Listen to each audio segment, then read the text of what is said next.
With his back to the room, he was still able to glance up occasionally and observe the chattering customers and bustling waitresses, reflected in the mirror running along the wall in front of him. It was in this mirror that he now spotted a familiar tall, thin figure in a black leather jacket hurrying across St. Helens Square towards the tea rooms. Shadow sighed. Sergeant Jimmy Chang may only have been working for him for a few weeks, but surely he knew enough not to interrupt him when he was eating. Barnfather, his previous assistant, would have known to wait outside until he'd finished. Unfortunately, Barnfather had emigrated to New Zealand and was now an inspector in Invercargill.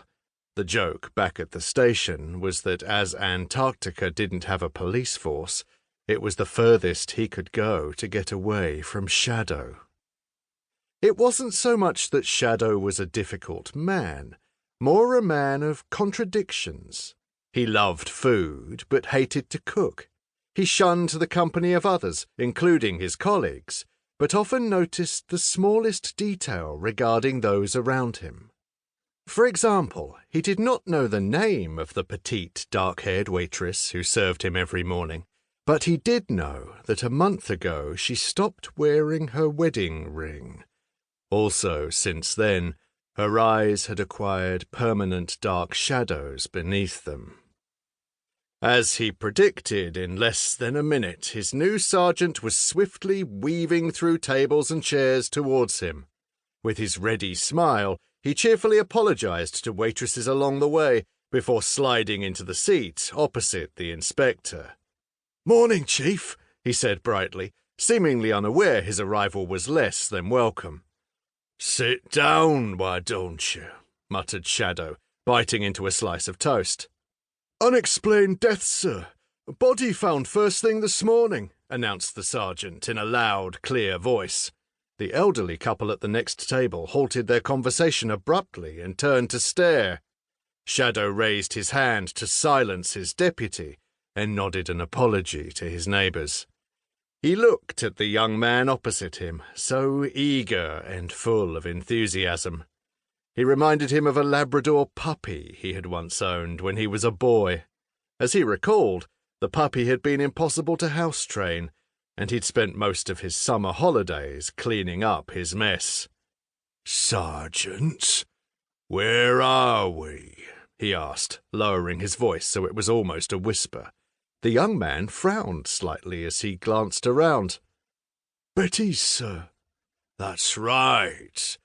One of our city's more refined establishments, where tourists and locals alike come to enjoy the excellent food and superb service.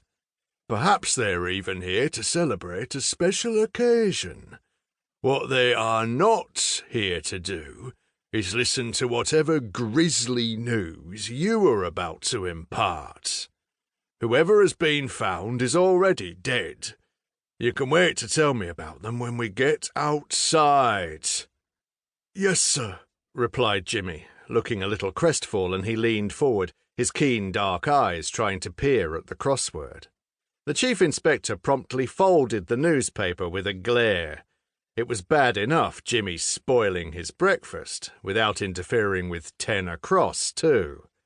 Shadow raised his hand and called for the bill, before forking the last of the bacon and sausage into his mouth. When the two men stepped outside, Shadow pulled on his battered green wax jacket and tucked his newspaper into one of the deep pockets. He could sense his deputy almost straining on the lead. "Off you go, then," he said with a sigh. Jimmy immediately clicked open his ever-present electronic notebook. Shadow groaned inwardly. He couldn't understand the need for these new-fangled devices.